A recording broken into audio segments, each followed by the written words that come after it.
Hi, everybody. I'm Dana Litwin, and welcome back to Priceless Advice with Leaders of Volunteers. And I am absolutely thrilled to welcome back to the channel, back to the show, Jessica Pang-Parks. Woo! Welcome, Hi, Jessica. Tina. Hi, Hi, everyone. everybody. And we have an online joke with each other and also in real life when we Zoom and talk it for other reasons, not when we're just recording a show, that we learn with JPP. Yeah, you know me. We learn with JPP. Yeah, you know me. So congratulations on branding your business and learning events and consulting with a perfect earworm to trigger in everybody. So I appreciate any musical aspect of any of my colleagues is delightful to me. So welcome, JPP, aka JPP, but Jessica Pang-Parks. And we have been having conversations off and on. It's been a few years since you've been on the show. We just celebrated the 5th anniversary of the channel, and you are mentioned. Yeah, happy birthday. We're 5 years old. We're going to kindergarten. That's just what it feels like sometimes. And you were celebrating along with the 40 other guests that I've had on the channel, and I'm doing a few return engagements because, hey, some things have happened between, say, 2020, 2021, and where we are now in 2025. You. Ooh, just Many things. a couple things have changed. And that's kind of what we want to dig into is what's new with you, what's going on with the sector, what do you think are the important things to be learning about, talking about, doing as leaders of volunteers. And yeah, you want to dive in with, I kind of gave it a preview with a little theme song, but you've got learning with JPP, you've got some YouTube activity yourself. Yes. Congratulations, Mazel Tov, and some cool shorts that you put out, which I also subscribe to. So everybody subscribe to my channel, subscribe to Just Learning with JPP, just subscribe to her channel. But yeah, tell us what's going on with you and your. I'm particularly excited about a new event production and kind of management aspect to your work. Yeah, 100%. I am so excited about that too. So, for those of you who know me and have been following my work for some time, I'm your Chinese Canadian volunteer engagement leader and now consultant. So, my baby business, Learn with JPP, is just over a year old. I think like 14, 15 months if you're looking at baby terms. We're toddling. I'm in kindergarten, and you're walking and toddling. Exactly. I'm walking and toddling. And it's just been so great to be able to do what I love and, following in the footsteps of folks like Dana. But, being in Canada, it's been great to just meet more folks from all around the world who are doing this important work. And my focus with my consulting practice is really around ethical volunteer engagement. So, for those of you who are CVAs, you know that's a big part of what we have to learn and practice. And for me, that is so core to who I am, but also what I want this business to be. Because at the end of the day, it's about trust. Like the nonprofits that we work for, they work so hard to build trust with all their stakeholders, right? Donors, events participants, community members, the folks that they serve. But so often, and I know anybody watching Dana's channel will know this, they overlook the influence that Mhm. volunteers have, right? So I'm hoping that when folks are ready to make a change and really start practicing what they say they're doing, really start giving a care, honestly, Give a care. give a Hashtag give care, a care. Yeah, give a care. right? Call me up, create that impact, inspire belonging through ethical volunteer engagement frameworks, right? And for me, I am very much like someone who roots my work in anti-racism, in social justice, in inclusion.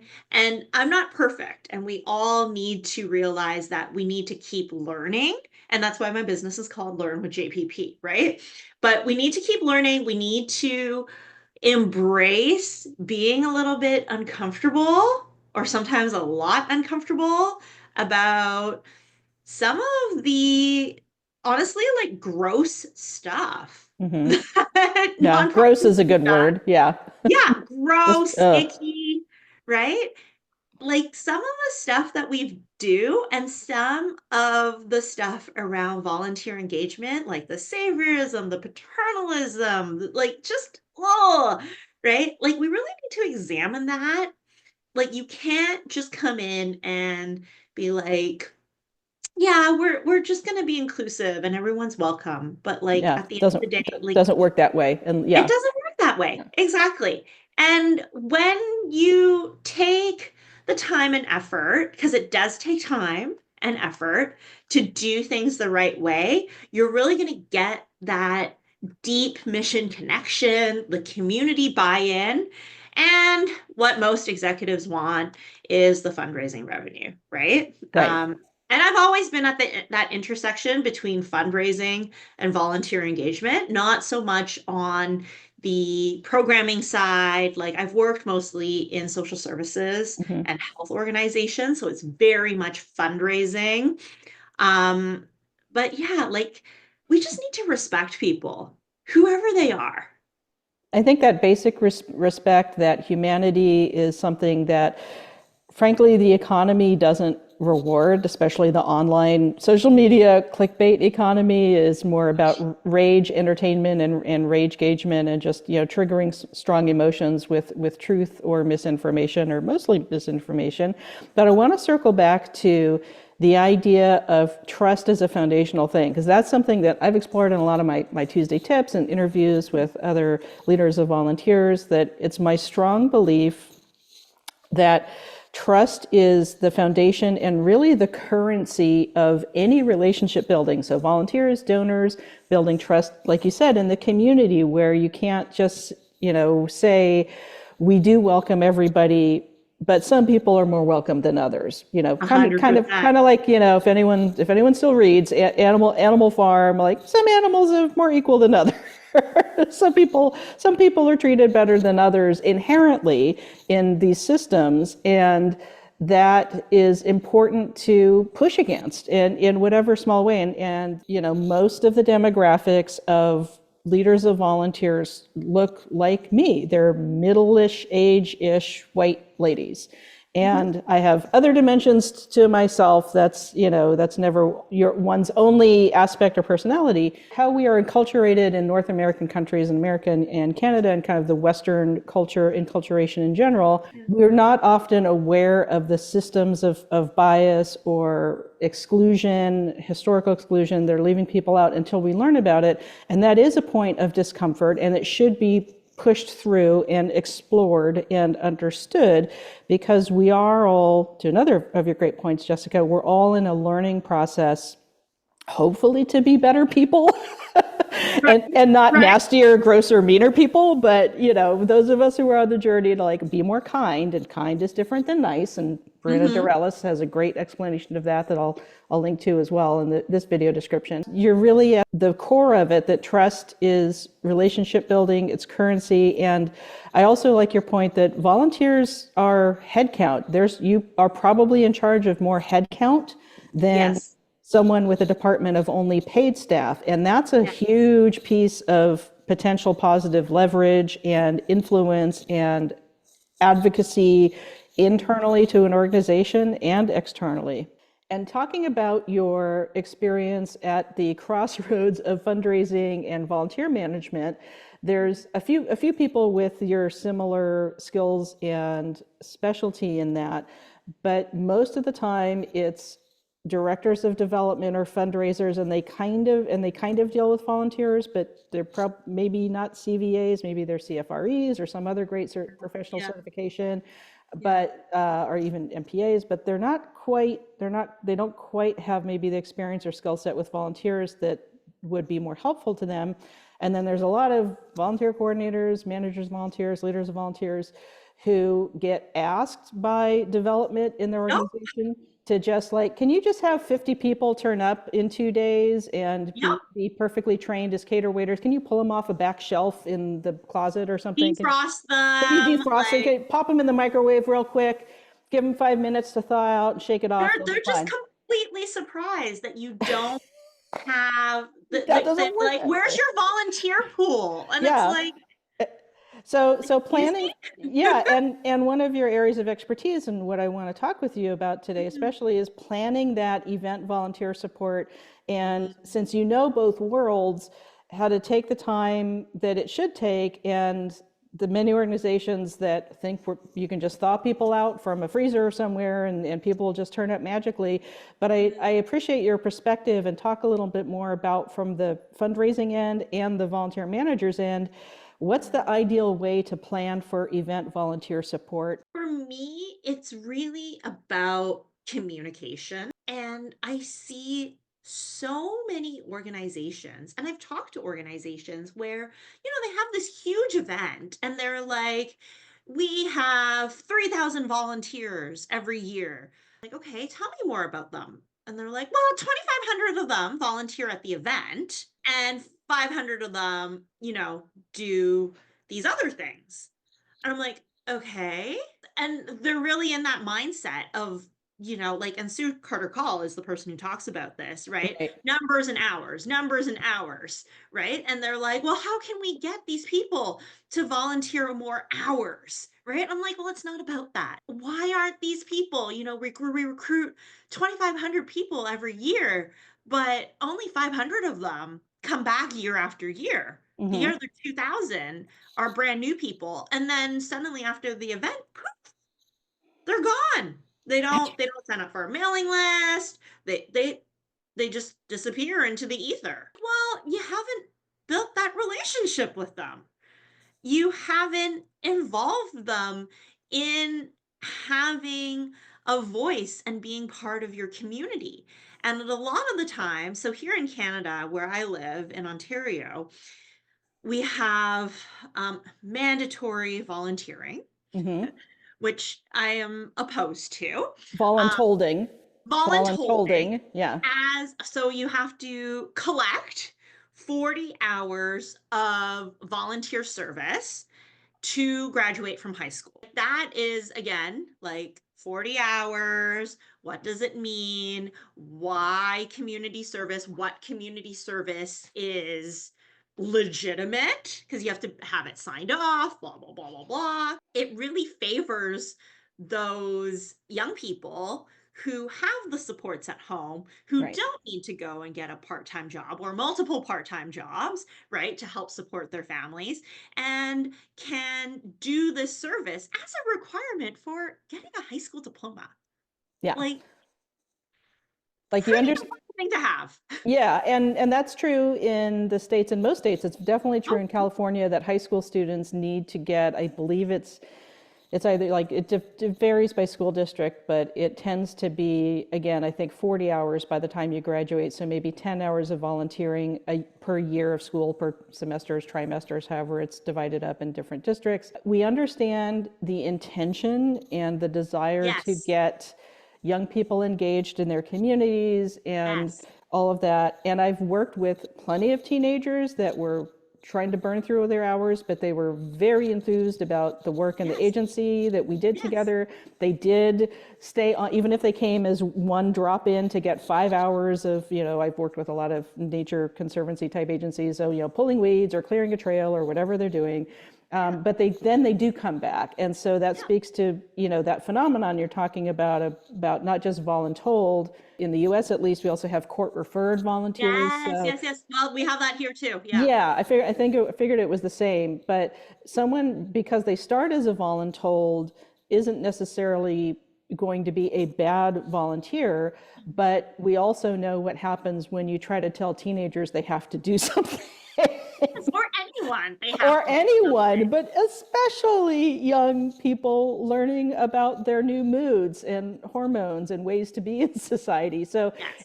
it can be an extraordinarily transformational experience. And I was really young. I think I was in kindergarten doing beach cleanups here in Right. California. I grew up in Southern California and Hawaii, and it definitely informed my values and empathy as a Yeah. person for the rest of my life, and concern about conservation and the environment and people that I work with and communities.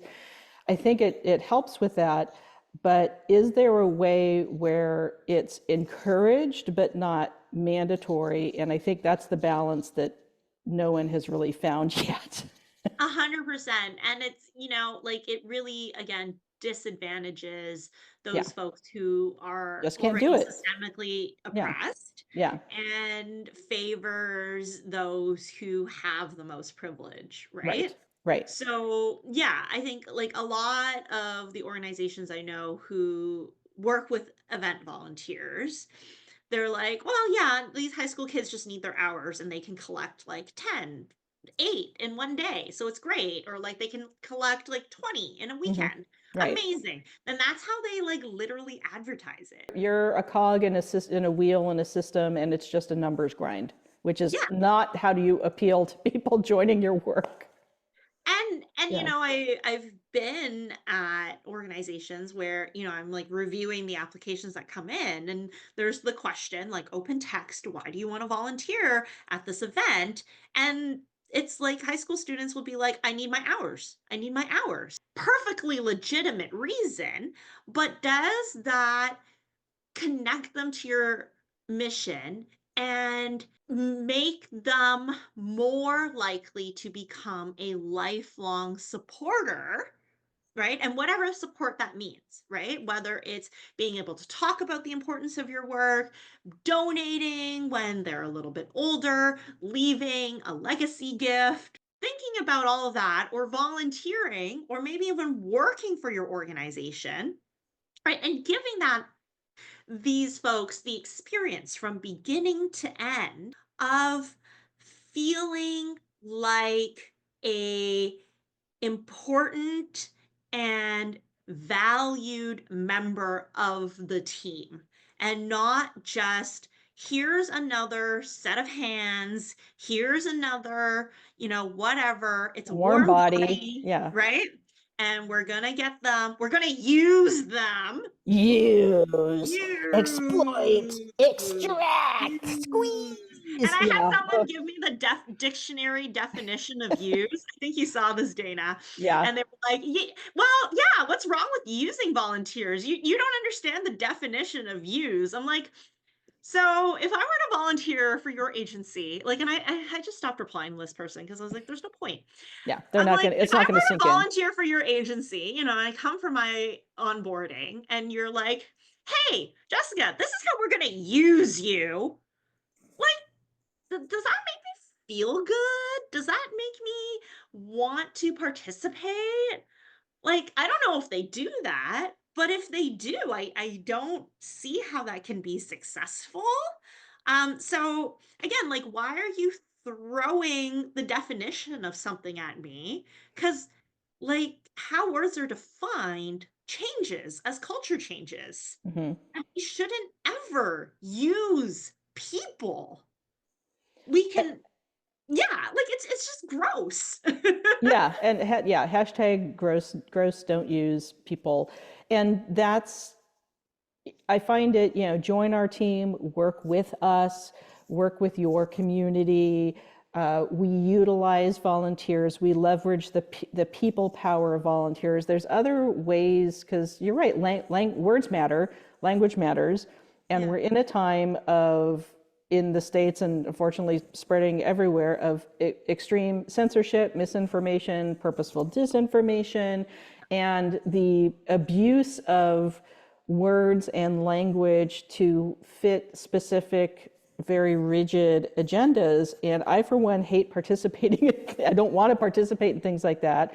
And Yeah. I don't participate in as much as possible. But it's, again, it's a learning journey of how are you using language? What stories are you telling about and to volunteers and with volunteers to the rest of the community and the organization, and saying, we need, I'm also against, like, I have a whole video about never say need Oh my gosh, yes. as a whole thing. And if you, like you and I, Jessica, searching for assets on iStock or Getty or deposit Yeah, photos or yeah, whatever, yeah. there's a lot of volunteers needed in stock photos or stock Oh, graphics. And it's like, who do I have to harass by email to make that stop at your stock photo company? I don't have time for that, but it's one of my huge pet peeves of, don't use, people are not there to be used, yeah.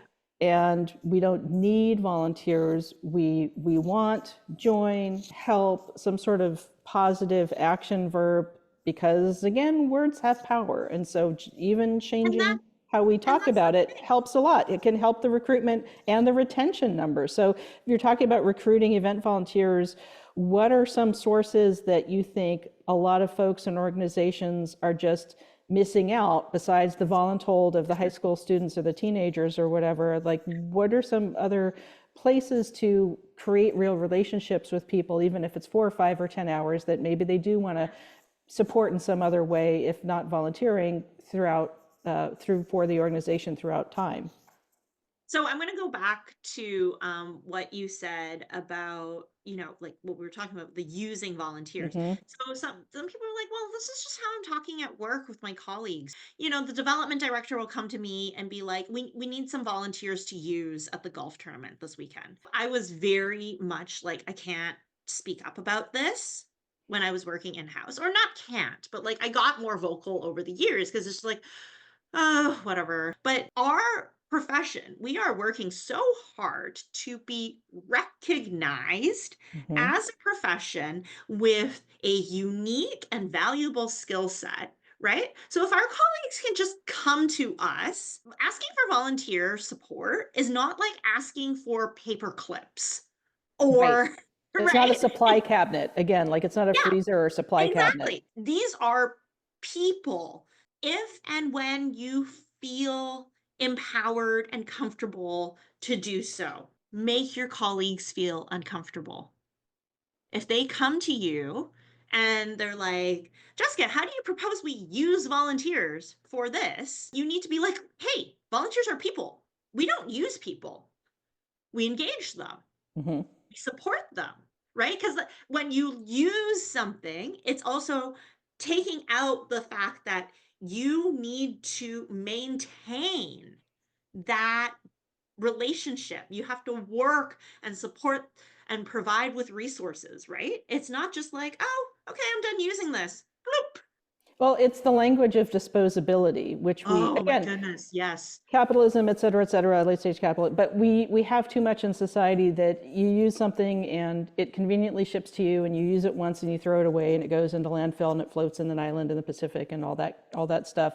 But it's that very, again, deeply enculturated language, Yeah, and even just a little bit of helping people change their language, words have meaning, and change the story that they're telling yeah, in their own head.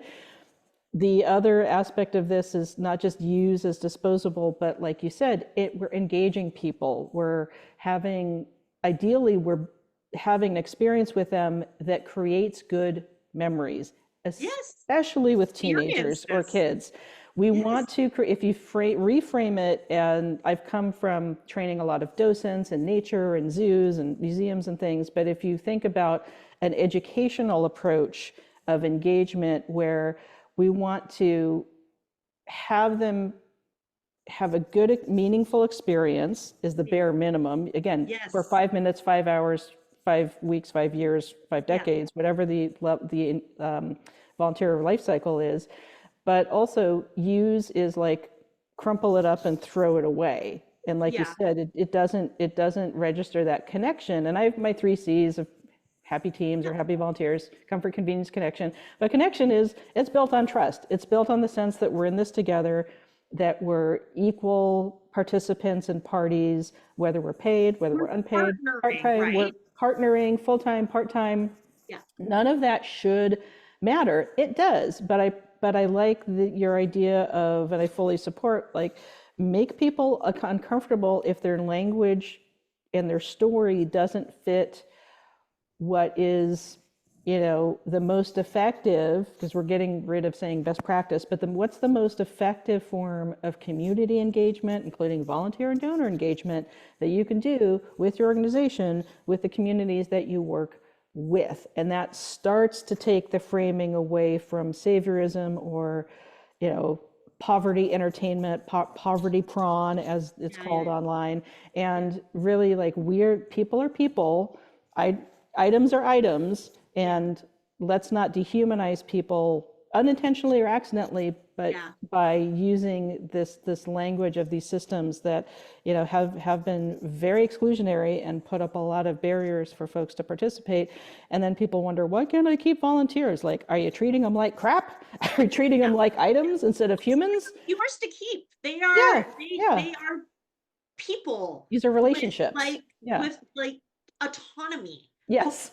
right? Agency. Like they're not for you to get, like you're not collecting them They're like not Pokemon, yours. Yeah. Yeah. right? Um, so I Pokemon volunteers. Pokemon volunteers. Collect them all. exactly. Okay, I'm going to answer your question about the recruitment of volunteers for events. But I also, when you touched on like intention, I Hmm. was reading something the other day. I understand it's like, oh, sorry, that wasn't my intention, right? And that's the thing. And I've 100% said it as well. But let's reframe that because people don't remember our intentions. People remember how they feel, their experience, whether they, connected with you human to human. They don't remember that your intention was for them to have a good time and a meaningful experience. It's like, did they actually get that? Yeah. What was the Here. impact? What actually happened? What's the truth of the experience? Yeah. And meaningful doesn't have to be It doesn't have happy to be or earth shattering nice or or life earth changing. shattering. It can Yeah. just be like, oh, cool. I had a really great conversation next with this person next to me. We're chopping onions at at Project Open Hand for meal service this weekend. And yeah, this started out as just a high school thing, but this is really cool. Like this person, this could be a mentor that I could keep coming back to this. This is a cool team. And I'm feeding people who are homebound or critically ill. So connecting the work to the mission, again, it doesn't, not everything has to be earth shattering, but these tiny human moments of Yes. experience and meaning and connection, that's the goal. that's And that's especially, the secret people are sauce. talking about the loneliness epidemic, Yeah, right? yeah, That's what we need now more than ever. This is my opinion. I have not done research on this, but National Volunteer Week is coming up. And people are going to be like, oh, what am I going to do for awards? What am I going to do for gifts? That's not what people are craving. right. People are craving real connection, Hmm. right?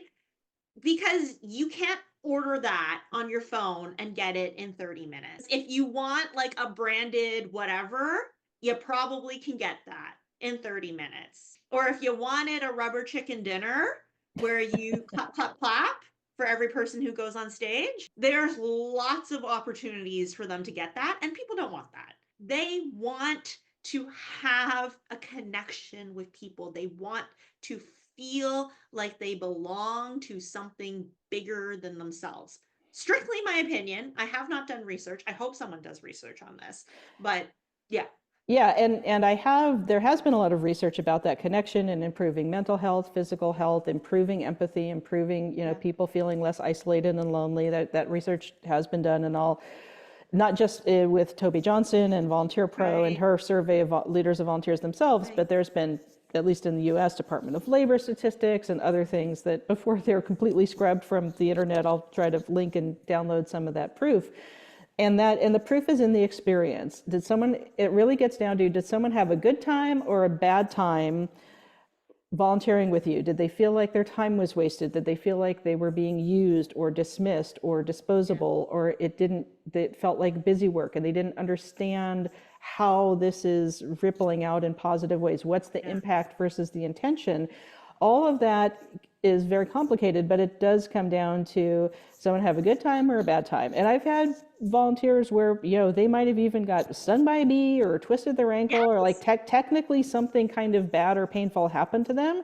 And they still enjoyed their volunteer experience overall. And when they got better, they came back. So it doesn't mean that we have to protect people in bubble wrap. Far from it. Like let people have real connection, real human interactions while they understand. And a 5 or 10 minute housekeeping top of the day briefing, especially for event volunteers or drop in, Yeah. like, here's why we're doing this, here's why it's important, here's how we're going to support you throughout the day, here's who you talk to if you have questions about anything. And, ideally, people just want to your point just now, every survey that I've ever done with organizations about volunteer satisfaction or happiness or however it's framed has to do with the number one answer is not door prizes or raffle prizes or parties. Like maybe 10 to 20% of people ever show up to the parties because Yeah. of schedule or they just don't want to or whatever, their own reasons. But the top of the list is some variation of I want to feel valued and I want to be heard. And Yep. so if you actually are, there can be a drop-in volunteer who you don't know who that person's connected to. You don't know if their parents or if they're a teenager, if their parents or grandparents or aunts and uncles are running a giant foundation, or if they are tech billionaires. Like you don't know who anybody is until you ask and get to know them and allow people to have these genuine human experiences together while they're maybe doing a task that you don't have to concentrate too hard about when you get into a little rhythm of it, like in a food bank or whatever. But that can happen in any kind of organization, utilizing and working with event volunteers. And my other pet peeve, which I know you're going to agree with, is if volunteers are serving a gourmet meal with top chefs, like a taste of event, Okay. do not feed the volunteers Subway sandwiches and pizza, or worse, nothing at all. Oh my goodness. That was the Right. thing I did running events, is everybody gets to eat the same food, whether Oh, it's, that's lovely. and it takes a little bit of convincing, but it really doesn't impact the budget all that much because most of the Yeah. time the food's being donated or a chef is doing this or Yeah. whatever. For goodness sake, let everybody eat the same food and don't segregate people to like the the Right. $5 sub and the pizza corner over here while they have to pour wine for people to get You're drunk enough to write right. checks. Anyway, we're just And that's airing interesting of because grievances. well, I've seen it done well Yeah, at an organization that I worked at, and they didn't have volunteers and staff eat the same food, but it was prepared in the same kitchen by the same team. And it was instead of like plated, appetizer, main, whatever, it was a buffet. great. That's Because great then too. because, It's the same people are food. coming in Yeah, and out, yeah, it's exactly. hot, like, it's not a Subway sandwich or a Right. pizza, it's hot. I've also volunteered at an event where, yes, it was, like but I wasn't serving. Hmm. I was a volunteer, and it was a gala, but we got lovely boxed dinners. All my dietary restrictions were, Yep. it wasn't Pay it wasn't attention to like, that. Yep. the 5 course, whatever. It needs to work with the event itself. You've got to treat people well. Yeah. Okay, so your recruitment question.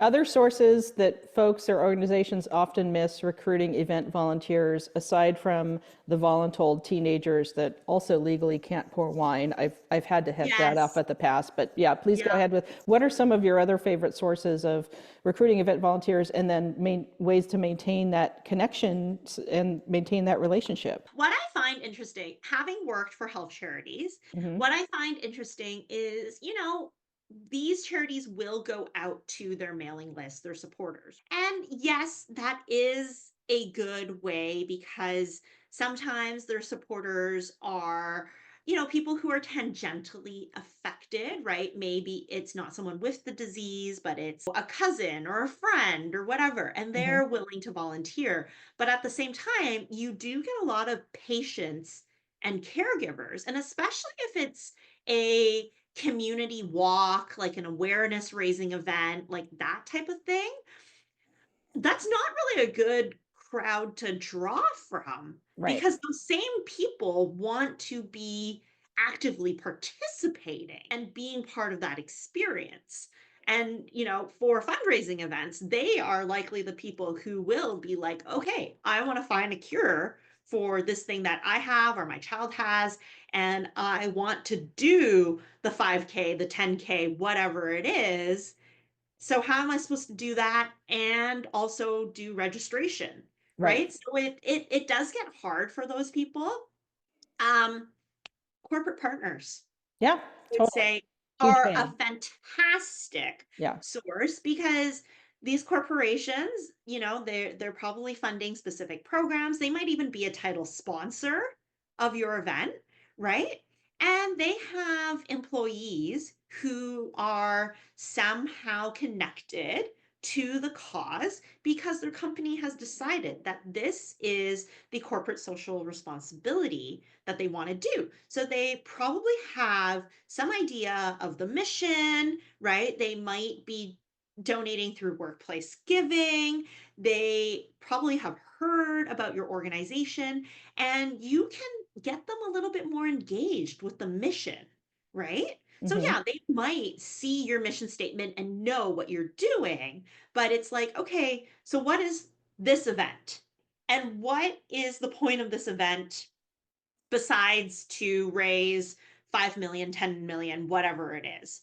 Maybe it's also for the community to gather Right. and to get to know one another. Maybe it's an opportunity to raise awareness about the disease, the cause, whatever it is, because media is going to be there, right? So it's things like that. Corporate partners, excellent. And another place is definitely volunteer centers. Hmm. I know that's where you're going to get high school students, and high school students and court ordered volunteers are fantastic volunteers. It's more about how you engage them. Right. So when you look at events teams at most organizations that have a signature event, they're part of the fundraising team, and their job, it doesn't just like, if your events in, June, first Sunday in June, all these events happen in Canada because it's, a popular time and the Because the weather's nice. sun's out. Sun's It's not out, yeah, and snowing, probably. it's Might not not be freezing snowing. cold. Yeah. Yeah. Not rainy and cold, Well, hopefully. rain or shine. Yeah. But if the sun's out, people are coming out. Those event teams aren't just like, okay, you come out and it's the one day. No, this is a year-round job Right. that people have, because as soon as you're finished with this year's event, you're collecting feedback, you're doing debriefs, you're planning for next year. Volunteer engagement for an event also needs to be year-round. And Exactly. you cannot just be like, oh, shoot, the event's next week. Let's Although call in it reality, that happens way too way often. too Way often. too And often. that's why I have my service. Just shameless plug here. Learnwithjpp.com. It's under services. I have 10 things that I will create for your organization around event volunteer communications. So from beginning to end, you've got to start minimum 3 months out. And you have to start by emailing last year's volunteers, looking at where else to recruit from, right? And then ramping people up for event day and sending them information about the mission so that when they get to event day and they are helping out in the parking lot with people, parking their cars before they get to the venue, right? And someone's like, oh, so this run, what's that all about? Just a random passerby.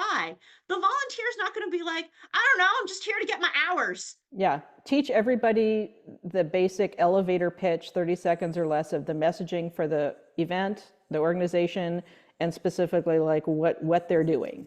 Yeah. Like, I'm enjoying volunteering in the parking lot for a couple hours, then I go get warm soup, but this is why this is important. And hey, here's where you learn more. Here's the website. Also, I love giving volunteers cards, just cards about the organization. Doesn't have to have anyone's name on it. It can, like, but something with the website to look it up. Can even be in the briefing. Everybody gets 20 cards in case someone has questions and you can't remember the answers, but here's boom, boom, boom, the top 3 things to say or talk about this event, and then filter, feel free to add in your experience as a volunteer, long time or just dropping in. What did that just take? Under 30 seconds to say that to somebody and hand them a card in the Yeah. daily briefing of the event briefing. So simple, makes it so much easier. And then you have that consistency where PR or marketing or communications department are like, we can't have volunteers talking to the media and talking about stuff. Like, who else do you think is out in the community But being it's also like if you free can't have advertising? them doing But then that, you tell them, you give them basic messaging training, and then you trust and support that that's going to be okay with it. And if somebody, forgets the messaging training, at least they have a card on and say, you know what, I can't remember off the top of my head, call this number. oh, you're here from the media. Okay, Right. let Yeah. me Point get you you the right towards. person to talk Exactly. to. Yeah. And I have this card right here. Oh, I'm supposed to connect you with Dana. Yeah. Dana's going to be under the orange tent. Fundraising teams, they don't think of this Nope. because they are under so much pressure to get to that goal. And then someone usually just comes in the week before and drops this on them. And they're like, oh, shoot, we also need 250 volunteers. Definitely going to the volunteer centers, preparing that information, but also preparing the volunteers because you and I both know people don't remember stats, right? So Nope. it's like, Numbers are oh, numbing. Numbers yeah, are numbing. exactly. Yeah. Like, but they remember stories, Hmm. right? So if you can start telling those stories 3 months out. It's like, hey, this is a story of why what you're doing is important. We can't wait to see you on June 3rd, where you're going to make a difference by being in a parking lot, being, helping with registration, handing out bottles of water, whatever it is. That's how people are going to start feeling connected. And even doing little things like having a 15-minute Zoom call where Hmm. they can meet their team leader. Like that's kind of going above what you need to do. But I feel like so many organizations don't even have the basics in place Right. for their signature events.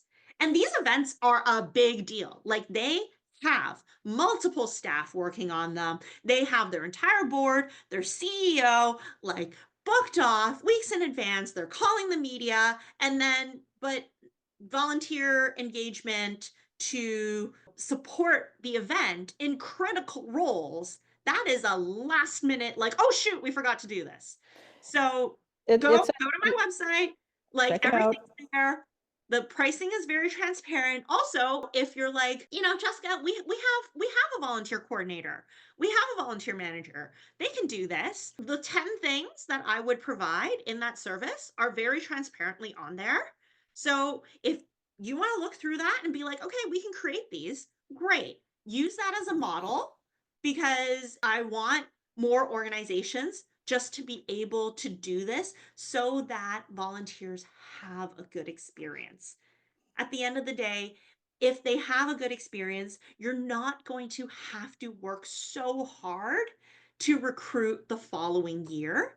And those folks who are recruited, they're going to be even more part of the team, understand the mission even deeper, right? Understand why the event exists, what's it all about, how they can support the different tasks. And maybe they're like, oh, well, last year I did registration, but this year I want to be on the route and Mhm. be one of the cheering people because, I want to be out doing that. Like they might do different roles over the years. And then they might want to share their story as a volunteer and inspire others. So look at that. I really think we focus too much on recruitment and retention Yeah, in our just work. it's a churn of numbers Yeah, without meaning to it. It doesn't, and that's why it turns into a self-fulfilling doom it's spiral. reactive. It's Yeah, so it's reactive, instead of right? proactive. I also want to point out that an excellent way to engage people in deeper connection to the agency is when you do have, and this was true for every agency I ever worked for or consulted with, for every event we ever produced over the decades, was the people who are the returning event volunteers, even if they just turn up that one giant, because this is probably Yes. a big chunk of the budget. This is a big chunk of the budget going towards raising a bigger chunk of the budget is what this really boils down to. Yeah. Reward returning good experienced volunteers with leadership roles. They're a team leader. They're assisting with the silent auction. They're running something. They're in charge of the newer volunteers who might be there for the first time, teenagers or not, who are along the route giving out water, who are, so, train people to be other teachers and trainers and move up through the organization of volunteer leadership as much as possible. Because again, people want to feel valued and heard. And so if their work is being rewarded, not used, not exploited, but if their work is being rewarded with responsibility that they're okay with, like don't hand off a whole plate to somebody who just like, I just turned up once last year, I don't know what's going on. But we consistently had people who had been there longer than paid staff. Quite frankly, Yeah. who knew how things worked better than the director of development who was just hired a year ago. Like use that wisdom in the room and among the team, particularly of volunteers, and particularly connecting them to the year-round fundraising cycle and the full, hopefully positive mission impact in the community. I think that's really important. Give people the choice. Right. Because Give some them the choice. people, they don't want the And they may not leadership want role. that. Yeah. They might not be interested. At some organizations, it's like, well, you've been here 3 years, and if you don't do it, we're really in a jam. We don't have anyone else. The Like, guilt factor. Yeah, that's right? not good either. That's Yeah. not a way to encourage someone to volunteer. It's not on that person to donate their time. They Right. are making a choice as a volunteer. You, as a staff member, it's on you to make the event and the volunteer experience a success. Right. So, if someone isn't ready for a leadership role, you need to find another way to have that support. And especially if you're starting a new event, nobody's been around for that many years. So, yeah, you might need to advocate for bringing in, part-time contract staff to help you that week, Yeah. right? That should Or be baked into you the budget if you really, if it's a brand new event and you haven't had time to build up experienced volunteers or even other staff members, bring in specialists. 100%. Yeah, bring in cater 100%. waiters. It's funny that you say cater waiters because I was talking to someone from an organization and they hired essentially an event production company Hmm. to, run the event, the show, whatever was going on, right? But also manage like the event flow, the food, all that stuff. But they also passed along volunteer engagement to that event production company. Yeah, cater waiters don't know how to do that. They know how to cater waiter or produce events. They don't know No, how to but they, manage they were volunteers. Yeah, recruiting volunteers who maybe have never catered in their life. yeah. And like they didn't even realize that they were supporting this organization with a very specific mission. They were Hmm. like, oh, I'm volunteering for XYZ production company. Right, And it's like, well, that doesn't make any sense. Also, it's completely unethical because XYZ production company was being paid right. It's for the illegal in production. many areas and at the very least unethical, but you shouldn't, it's illegal technically still. Laws are changing every day, and laws are getting thrown out every day, but a for-profit company cannot ask for outside volunteers. There's a whole thing in the last couple of years, particularly early in the COVID-19 pandemic, where Yep. McDonald's needs volunteers for the rush hour. It's like, no, you pay people. You're a billion-dollar corporation. You put it into the budget to have paid experienced cater waiters. And then if the organization itself has volunteers in a different role, like running the silent auction or talking to donors, because Volunteers they are can never donors, board replace members, staff. right? and right. And that's another part of the conversation that's so important to events is asking staff to volunteer. And this happened to me when I was on salary, Oh, and I kept pointing out, like, we are violating labor laws. Like, yeah, I'm going to show up to this oh, event, but I'm already at 80 hours this week, and it doesn't matter that everyone else oh, is. But you cannot ask salary legally. And I would, it happens. It happens way too common. too much.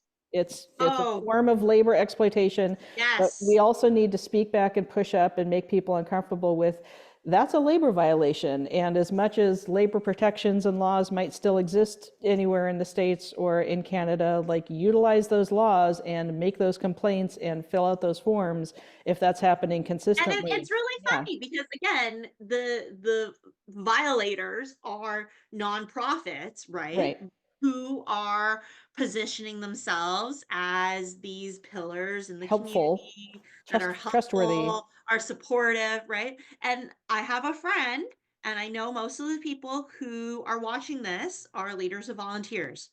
Went to a job interview for a leader of volunteer role, and the organization was like, okay, yeah, so tell me about how often you plan to volunteer with us. Sorry, I thought One this was a time, job interview. And they were right. like, yeah, but as the person on this volunteer team, we really want our staff to volunteer, so you need to set an example for your colleagues. And work for free when we're supposed to be paying you. Yeah. Right. Work free So, hours. Yeah. like, really, when you go into those interviews, be careful, be critical, because if we continue to accept, and most of us who work in this field, we are incredibly privileged. I recognize my own financial, academic, right, light skinned, quote unquote, perfect English privilege, right, that I have as someone in Canada. I totally recognize that. We have so much, most of us who work in the sector are in it because we didn't have to go and get a higher paying job. I'm going to be very honest that Yeah. I was able to stay for this long because I didn't have to go and pay the bills. And so I could continue earning what was not a living wage.